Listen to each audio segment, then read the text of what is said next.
하나님 말씀 마태복음 11장 지난주에 6절까지 했는데 7절부터 오늘은 11절까지 보도록 하겠습니다. 7절부터 11절까지 한 절씩 교독하고 마지막 절은 같이 읽습니다.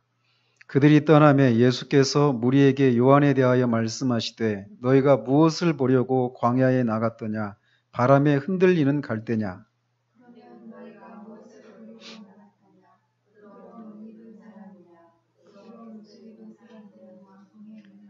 그러면 너희가 어찌하여 나갔더냐? 선지자를 보기 위함이었더냐? 옳다. 내가 너희에게 이르노니 선지자보다 더 나은 자니라.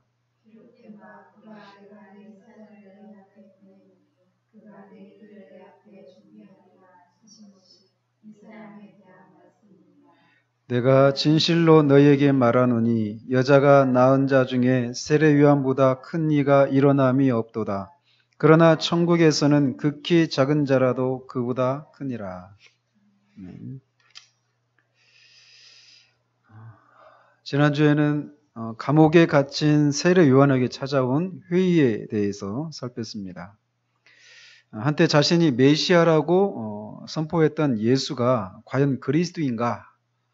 이런 회의가 밀려왔는데 이것은 그의 전부를 무너뜨리는 그런 질문이었습니다. 그런데 그런 회의가 찾아왔을 때 그는 그거를 믿음이라고 하는 소화기로 끄지 않고 주님께 나아가서 답을 얻습니다.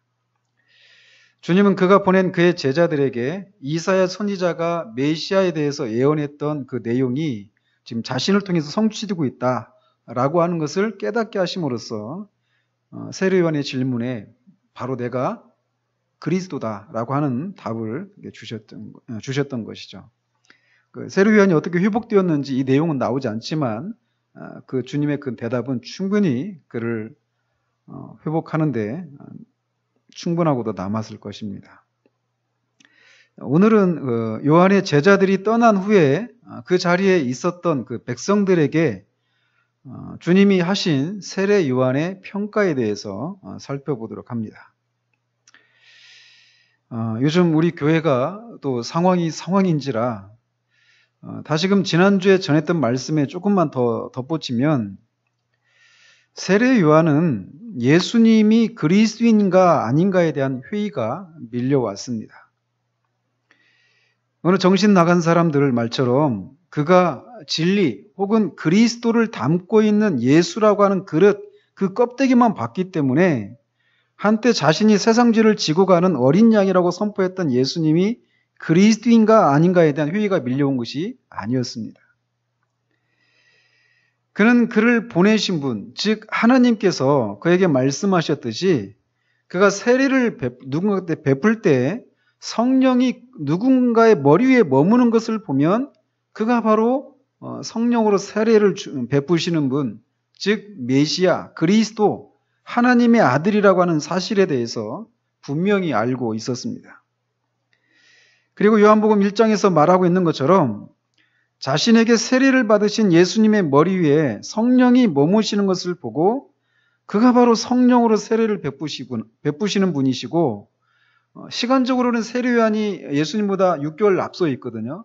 그렇지만 그가 자신보다 앞서 있는 분이시다, 앞선 분이시다 이렇게 말씀하시고 또 그리스도이시고 세상 죄를 지고 가는 하나님의 어린 양으로 오신 분이라는 사실을 분명히 알았단 말이죠.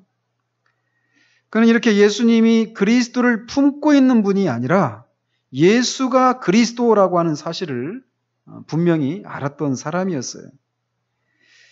그러나 그도 역시 계시의 빛이 충분하지 않아서 그리스도에 대해서 당시 유대인들이 가졌던 그런 메시아관을 갖고 있었어요. 그래서 자신이 지금 주님을 증거하다가 감옥에 갇혀 있는 상황에서 그분이 정말 메시아라면, 그리스도라면 그의 기대처럼 불의한 세상을 심판하고 감옥에 갇혀 있는 자신을 해방시켜 줘야 되는데 그렇지 아니하시는 그 주님을 보고 과연 그가 그리스도인가라고 하는 회의를 가졌던 것이죠. 마태는 세례 요한에게 찾아온 회의의 본질이 이렇게 인간 예수가 그리스도인가? 라고 하는 그런 것에 있음을 알고, 지난번에도 말씀드린 것처럼 지금까지는 계속해서 예수께서 이러이러한 일들을 하셨다, 예수께서 이렇게 말씀하셨다 하면서 계속 예수께서 이런 표현을 쓰다가 이 11장 2절에서는 이 예수 안에 담긴 그리스도께서 하신 일 이렇게 말하지 않고 그리스도께서 하신 일이라고 이렇게 기록함으로써 예수가 바로 그리스도이심을 미리 선언하고 있는 것입니다.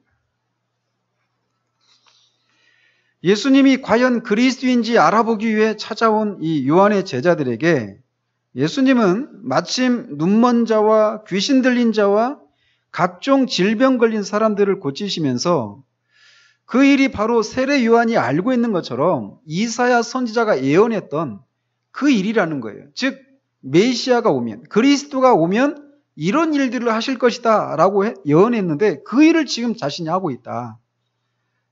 그러니까 결국 이 예수님이 그리스도다, 예언된 그리스도라고 하는 것을 이렇게 간접적으로 말씀하고 계신 것이죠.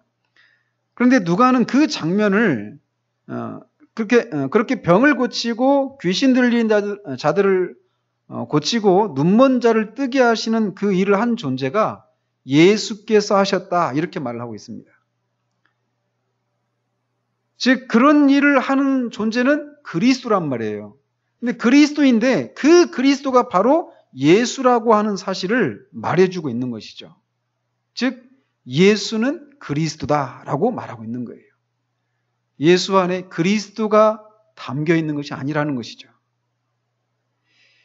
그런데 어떤 정신 나간 사람들이 예수와 그리스도를 구분해야 한다고 말하면서 예수는 그리스도를 담고 있는 그릇이라고 말한다는 거예요.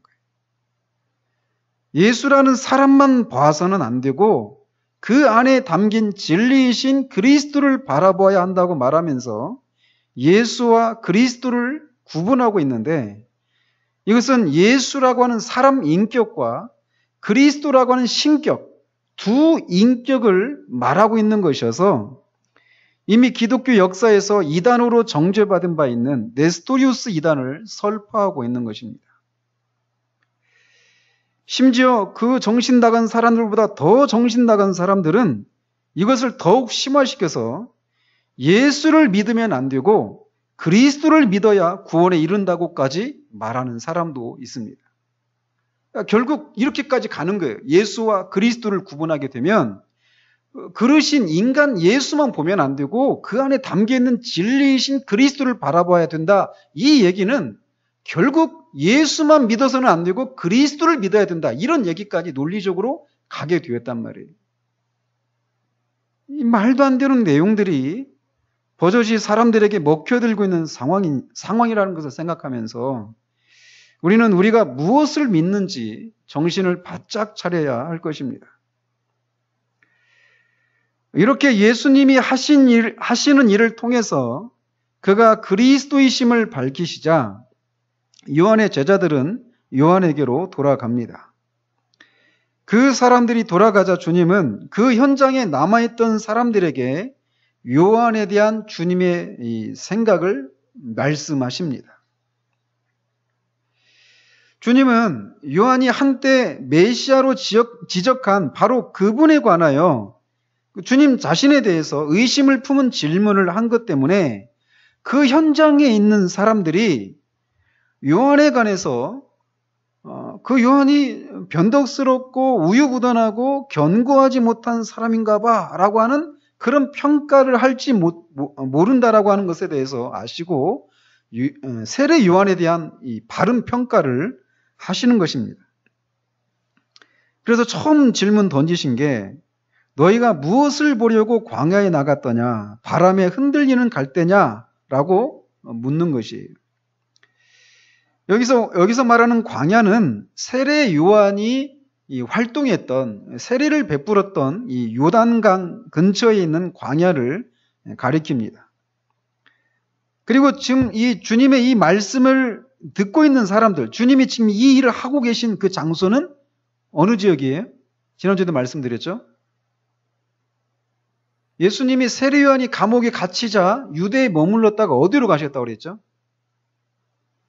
예수님의 고향이 어디예요? 갈릴리란 말이에요. 갈릴리. 그러니까 우리가 지도를 알아야 되는데 이 유대의 그 지리가 이렇게 되어 있어요. 맨 위에 지역이 갈릴리 지역, 그리고 그 가운데가 사마리아 지역, 그 밑에가 유대 지역입니다. 아시겠죠? 그러니까 이 갈릴리 지역에서 이 유대 지역까지는 거리가 상당히 되는 거리란 말이에요. 그런데 지금 여기 있는 이 갈릴리에서 주님이 지금 이 사역을 하고 계시는데 그 자리에서 지금 이런 질문을 던지는 거예요. 그러니까 이 사람들은 갈릴리 지역 사람들이죠. 그죠? 그러니까 그 사람들이 그렇게 먼 유대 광야까지 세례 요한에게 나갔었단 말이에요. 근데 그런 경험이 있는 사람들에게 이렇게 질문하는 거예요. 너희들이 그렇게 요단강에 갔을 때 요단강 그 기슭에 있는 그 갈대처럼, 바람에 흔들리는 갈대처럼 그렇게 연약한 자를 보러 갔더냐, 이런 질문이에요. 즉 세례 요한이 지금 이렇게 흔들리고 있잖아요. 그래서 세례 요한에 대해서 세례 요한은 이렇게 견고한 사람이 아닌가 봐 라고 하는 생각을 할지도 모르는 그 현장에 있는 사람들에게 세례 요한은 그런 사람이 아니다 라고 하는 것을 이제 바로잡아주고 있는 것이란 말이에요. 이 질문이.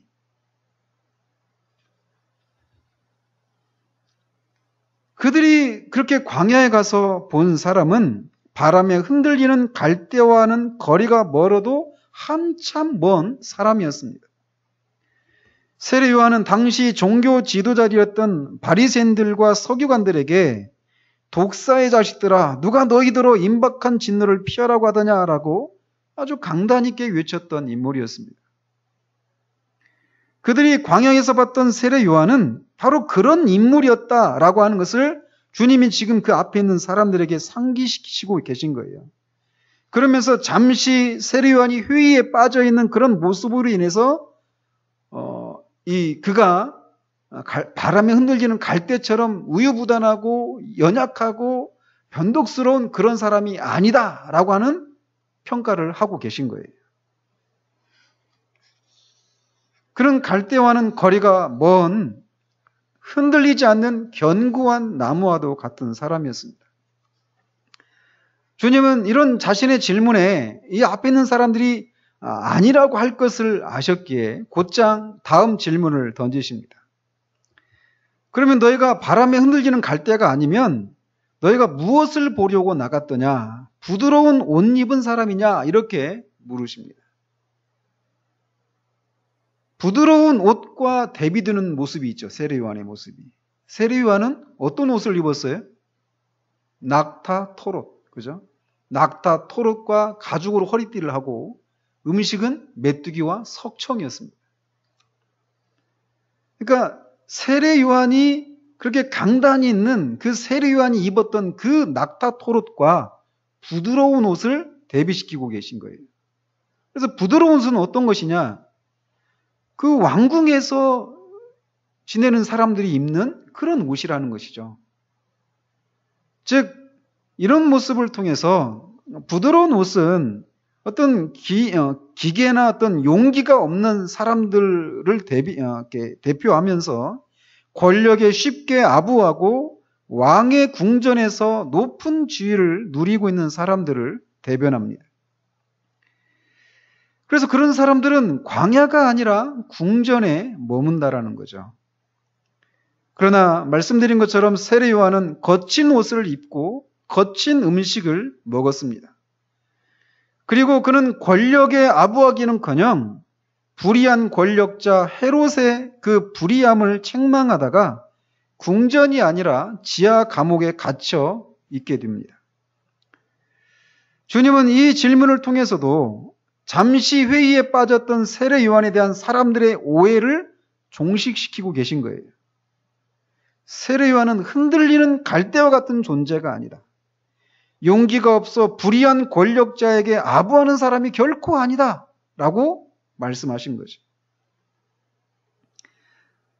자, 이게 이제 세례 요한에 대한 부정적인 평가를 없애는 그런 질문이었다면 이 긍정적인 그런 쪽으로 나갑니다. 주님은 또 이렇게 묻습니다.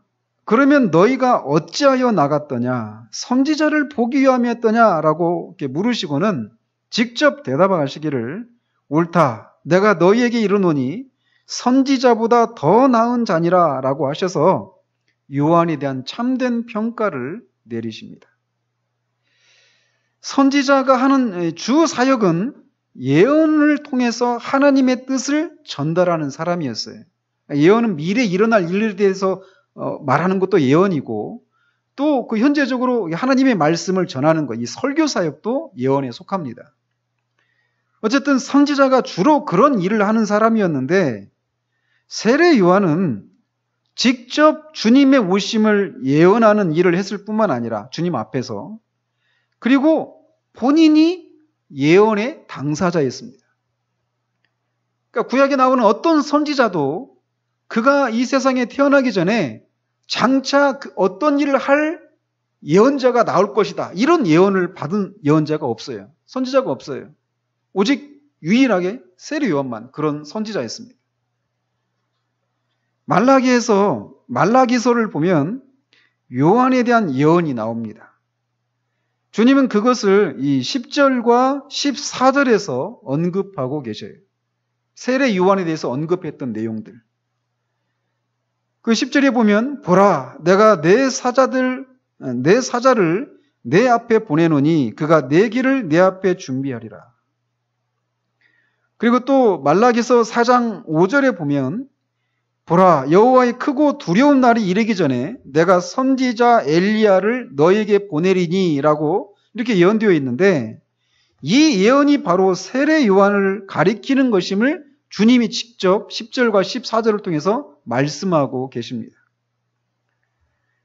즉 세례 요한은 선지자로서 그 자신이 오실 메시아를 준비하는 그런 일을 했을 뿐만 아니라 다른 선지자에 의해서 자신이 예언의 당사자가 되는, 그래서 그렇기 때문에 다른 선지자보다 나은 선지자였던 것입니다.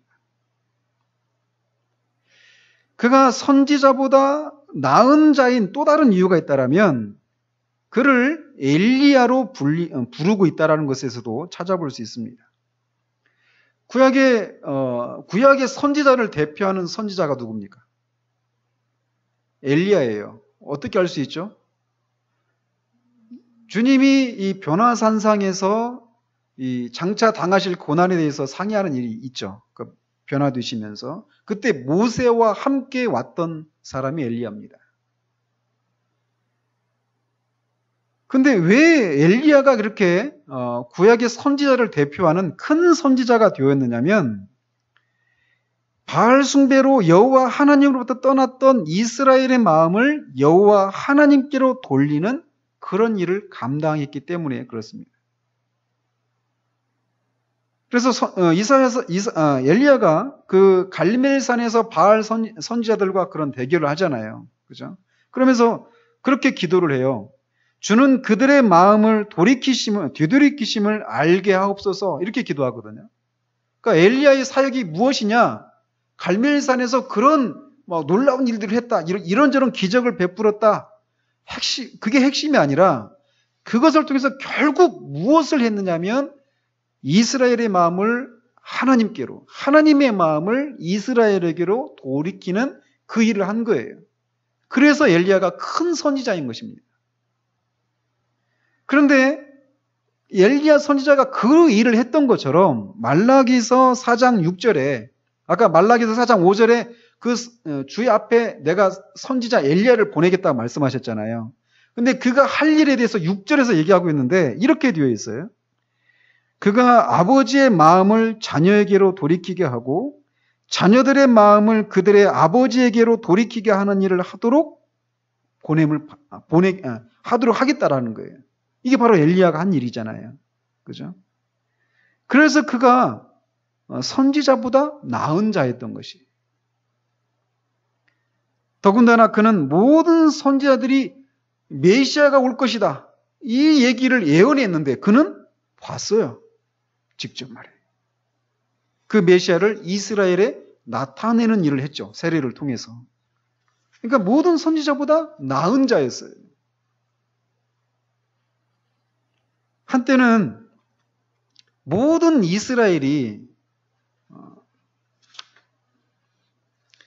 그가 혹시 메시아인가라고 생각했고 모든 백성들에게 환호와 열광의 대상자였고 설교에 있어서 힘과 강단이 있었고 불의한 헤롯 앞에서도 그 기계를 떨치며 불의를 책망했던, 그래서 그 포악한 헤롯마저도 두려워했던 그 세례 요한이 지금은 지하 감옥에 갇혀 있고 한때 확신했던 그리스도에 대한 믿음마저 흔들리는 연약하고 초라한 이 세례 요한에 대해서 사람들은 이 세례 요한에 대한 평가가 바뀌었단 말이에요. 뒤에 18절에 보면 이렇게 되어 있습니다. 요한이 와서 먹지도 않고 마시지도 아니하며 그들이 말하기를 귀신이 들렸다 하더니, 요한이 이렇게 이스라엘의 그 모든 사람들이 우리가 기다렸던 메시아가 바로 저 세례 요한인가 이렇게 생각할 때는 이스라엘 백성들이 그 요한이 입었던 옷이나 먹는 이런 것에 대해서 이런 생각을 하지 않았어요. 그는 백성들에게 환호와 열광의 대상이었습니다. 그러나 지금은 백성들의 평가도 이렇게 바뀌어버렸고 비아냥된 듯이, 그리고 겉으로 드러난 그의 처지도 처량한 것처럼 보이는 상황이었단 말이에요. 그래서 바람에 흔들리는 갈대처럼 연약한 모습이었습니다. 한때 영광을 누렸던 사람이 그 자리에서 내려와 궁색해진 모습을 보는 것은 당사자나 다른 사람에게나 슬픈 일입니다. 그런데 그런 세례 요한을 향한 주님의 평가는 사람들의 평가와 다르다라는 거예요. 그는 여전히 선지자보다 나은 자였습니다. 지금 그의 형편, 만약 그가 그의 사역의 최고 절정기에 주님이 이렇게 말씀하셨다면 사람들이 맞아요, 그는 정말 어떤 선지자보다 나은 사람입니다, 이렇게 그냥 수긍했을지 모릅니다. 그러나 말씀드린 것처럼 지금 그런 처지가 아니에요. 감옥에 갇혀 있고 자기가 선언했던 그 메시지에 대해서 확신을 잃어버리고 있는, 흔들리고 있는 그런 모습이었단 말이에요. 그런데도 주님은 그가 선지자보다 나은 자다라고 평가를 하신다라는 거죠. 심지어 주님은 세례 요한에 대해서 더 이상의 칭찬이 없을 정도로 아주 극찬을 하십니다. 11절에 보면 내가 진실로 너희에게 말하노니 여자가 낳은 자 중에 세례 요한보다 큰 이가 일어남이 없도다, 이렇게 말씀하십니다.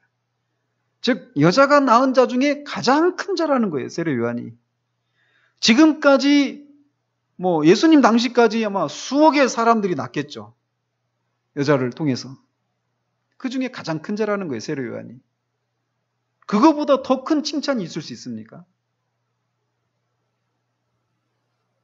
이미 말씀드린 대로 세례 요한은 예언을 했을 뿐만 아니라 자신이 예언의 당사자로서 그 예언의 성취자이기도 했다는 면에서 그는 위대한 사람이었어요. 그러나 그가 위대한 것은 이것에서 그치지 않는다라는 것이 주님의 평가예요. 즉 주님은 그가 주님이 오실 길을 예비하는 사자였잖아요. 그죠? 그 주님이 오실 길을 예비하는 사자였는데 그 사자로서 마땅히 보여야 할 태도를 가지고 그 일을 수행한 것에 대해서도 칭찬을 하고 계신 겁니다. 그러면 그가 주님의 길을 예비하는 사자로서 마땅히 보여야 할 태도가 무엇이었는가? 먼저 그는 백성들의 주의를 자신이 아니라 주님께로 향하도록 했습니다. 보라, 세상 죄를 지고 가는 하나님의 어린 양이로다. 세례 요한은 이 말을 통해서 사람들이 태양을 가리키는 자신의 손가락이 아니라 의의 태양이신 주님을 주목하도록 한 것입니다. 이것이 사자가 해야 할 일이었어요. 사자는 그를 보낸 자를 향해서 사람들이 주목하도록 하는 일이거든요. 그는 이 일을 이런 식으로 잘 수행했던 것입니다. 두 번째로 그는 죄인이 임박한 진노를 피하고 메시아의 왕국에 들어가기 위한 유일한 길로서 회개하고 죄에서 돌이킬 것을 강력하게 선포했습니다. 그는 이 회개의 말씀을 선포함에 있어서 그의 말을 듣는 사람들의 지위 고하를 막론하고 담대하고 강단 있게 선포했습니다. 그래서 많은 사람들이 회개의 세례를 받았습니다. 이런 면에서 그가 보냄받은 대로 그를 보내서 하라고 하신 말씀을 가감없이 그렇게 담대하게 선포했다는 측면에서 사자로서 마땅히 보여야 할 태도를 보였다라는 것이에요. 마지막으로 그가 백성들에게 소개했던 그 주님이 드디어 역사의 무대 위에 완전히 드러나셨을 때 거기까지가 자신의 역할임을 알고 사람들로부터 환호받는 자리에서 뒤로 물러납니다. 백성들이 자신보다 예수님께로 더 많이 몰려든다는 이 제자들의 말을 듣고 백성들의 관심을 자신에게 돌리기 위한 어떤 유혹을 물리치고 그는 흥하여야 하겠고 나는 쇠하여야 하리라 라고 말을 했던 것입니다. 그는 자신의 위치가 어디인지 정확히 알았고 그 자리에 맞게 처신했습니다.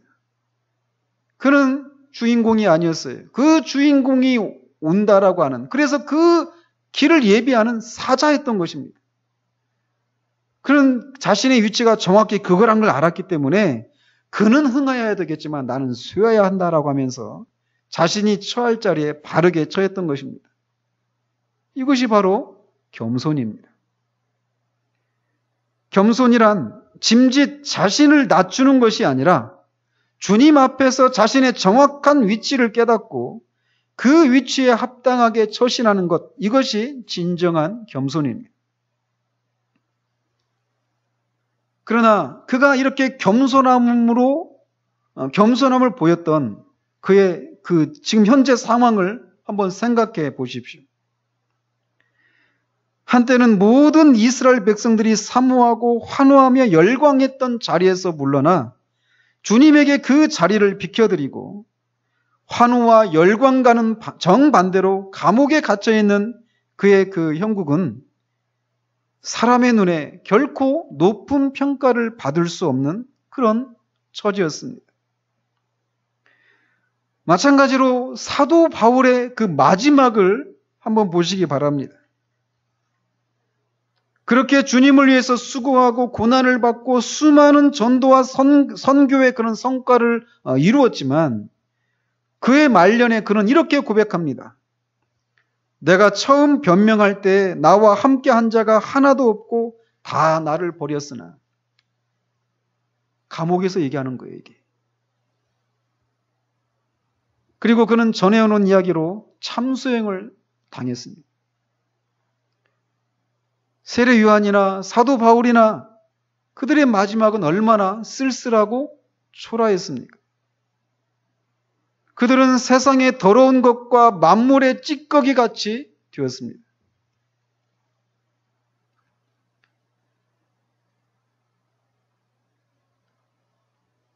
오늘날 예수님 덕분에 이 땅에서 사람들의 환호와 부러움의 대상이 되어서 호의호식하는 자칭 주의 종들을 향해서 이분들이 무엇이라고 말을 할까요? 저를 포함해서 이 시대에 주의 일을 하려는 이 자칭 주의 사람들이 이들이 갔던 길을 가려고 할까라는 거죠. 이 모습은 누구도 흠모하는 길이 아니었습니다. 세상의 평가는 그들에게는 가혹한 것이었습니다. 한마디로 세상의 평가는 실패한 사역자였어요. 드러나는 모습이 그랬습니다. 아무도 그들과 함께하는 자들이 없었고 비참한 최후를 맞이했습니다.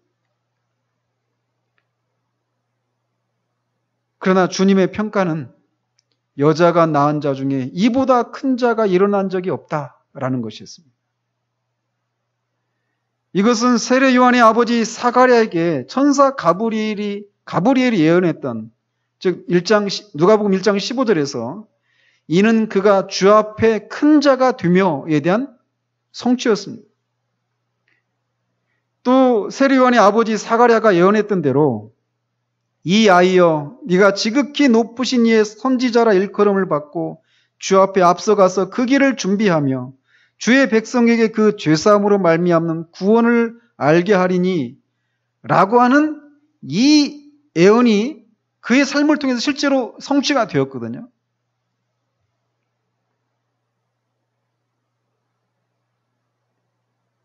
근데 우리는 이 세례 요한의 모습 속에서 그 가브리엘 천사가 예언했던 것처럼 그가 주 앞에 큰 자가 되었다라고 하는 것이 우리에게 수긍이 되는가라는 거예요. 큰 자는커녕 오히려 사람들에게 실어버림 받은 모습이 아닙니까? 세례 요한이 한창 사역을 감당할 때 그의 설교를 달게 듣고 그가 혹시 그리스도가 아닌가라고 생각했던 백성들이 18절에 보면 그가 먹지도 마시지도 않는 것에 대해서 귀신이 들렸다라고 비아냥대고 있습니다. 이것이 세례 요한이 지금 처한 상황이었어요. 그런 요한을 향한 주님의 평가가 놀랍게도 여자가 낳은 자 중에 이보다 큰 자가 없다고 하시는 거예요. 그는 주 앞에서 큰 자였습니다. 무엇이 크고 작음의 판단의 기준인가라는 거죠. 세상의 눈인가, 주님의 평가인가라는 거예요. 세상의 눈으로 보면 그는 실패한 사람이었습니다. 그는 결코 큰 자가 아니었어요. 세상에 더러운 것이었고 만물의 찌꺼기였습니다. 사도 바울의 표현처럼. 그러나 주님은 주 앞에 큰 자다. 여자가 낳은 자 중에 가장 큰 자다. 주님의 평가가 그러했습니다. 주님의 평가, 그것이 최종적인 권위입니다. 사람은 외모로 사람을 판단합니다. 그러나 주님은 사람을 외모로 판단하지 않으시고 그 중심을 보십니다.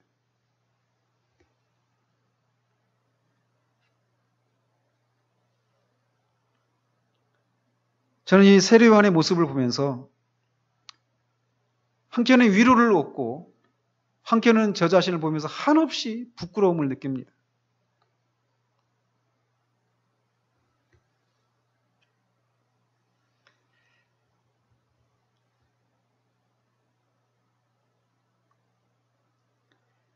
우리는 이 세례 요한의 주님의 세례 요한을 향한 이 평가를 보면서 한 가지 또 보는 것은 주님이 그의 종들을 돌보신다라고 하는 것을 보게 됩니다. 감옥에 갇힌 자신을 돌아보지 않으시는 것으로 인해서 세례 요한의 회의가 시작이 된 거예요. 주님이 관심도 없으시고 마음을 두시지 않는 것 같았죠. 그런데 주님은 이 세례 요한을 잊지 않으셔요. 여자가 낳은 중에 가장 큰 자다. 사실 주의 종들에게 있어서 가장 큰 상급은 바로 이것이 아니겠어요? 주님으로부터 잘했다, 충성된 종아, 그런 칭찬을 듣는 것. 사도 바울은 맡은 자들에게 구할 것은 충성이니라 라고 말합니다. 주님이 그들을 부르셨을 때 주셨던 마음을 잃지 않고 주님이 세우신 자리를 끝까지 지키는 것, 그것을 요구하시는 거예요. 그러면 그 마음이 무엇일까요? 그것이 바로 세례 요한이 그는 흥하여야 하겠고 나는 수여하여야 하리라 라고 하는 마음의 태도입니다. 그 마음을 지키는 것은 쉽지 않습니다. 외로움이 밀려오고 유혹이 있는 유혹이 참으로 많습니다. 사람의 칭찬과 야망과 삶의 안락함으로부터 이 마음을 지키는 것은 참으로 쉽지 않아요. 그러므로 기도가 정말 필요합니다. 그러나 이렇게 주님은 흥하고 나는 쇠해야 된다라고 하는, 그리고 그것 때문에 이렇게 외롭고 사람들의 평가를, 사람들의 눈에 보면 완전히 실패한 인생 같지만 주님의 눈으로 보면 그는 가장 큰 자고, 큰 자라고 하는 이 삶을 살아가는 동안 이렇게 그 자리를 고수하는 것은 비단 주의 종들에게만 요구되는 것은 아니라는 것입니다.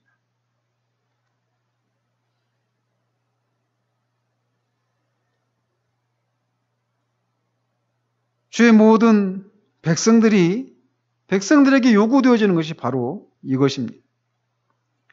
주님이 세우신 자리에서 어떻게 하든지 나를 통해서 주님이 흥하시는 것.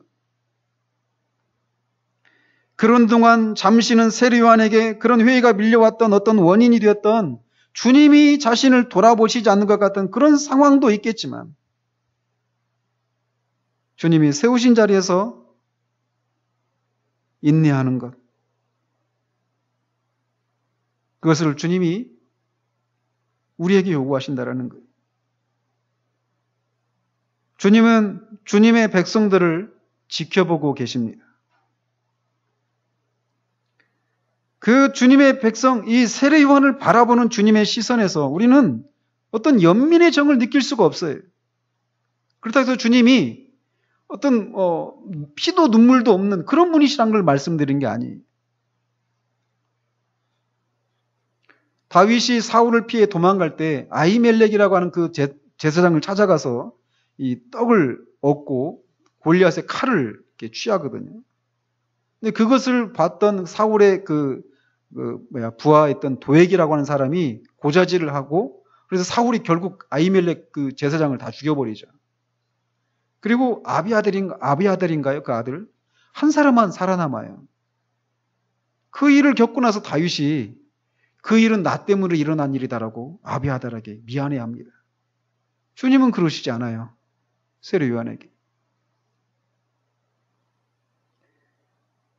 주님은 우리가 이 땅에서 주의 백성들이 주님을 위해서 살아가는 동안에 겪는 그 대가들보다 훨씬 큰 것으로 그 수고가 결코 수고가 아니었던 것 같이 여겨질 정도의 그런 상급을 베푸시는 분이십니다. 지금 우리는 어떤 자리에 있습니까? 세례 요한같이 내가 어떻게 된다 하더라도 주님만 흥하신다면 난 그것으로 내 할 바를 다했다. 그것에 대해서 주님이 전혀 돌아보시지 않는 것 같지만 그래도 주님께 충성하는 자들에게 주님은 말씀하실 것입니다. 이 세례 요한에게 이런 어마어마한 평가를 통해서 칭찬을 하시는 것처럼 잘했다. 누구누구야. 주님이 우리에게 그것을 주실 것입니다. 그러므로 우리의 삶 가운데서 잠시는 바람에 흔들리는 갈대처럼 우리 안에 회의가 밀려오고 그것이 우울함으로 자기 연민으로 우리를 이끌어갈 때 이것을 다시 기억하십시다.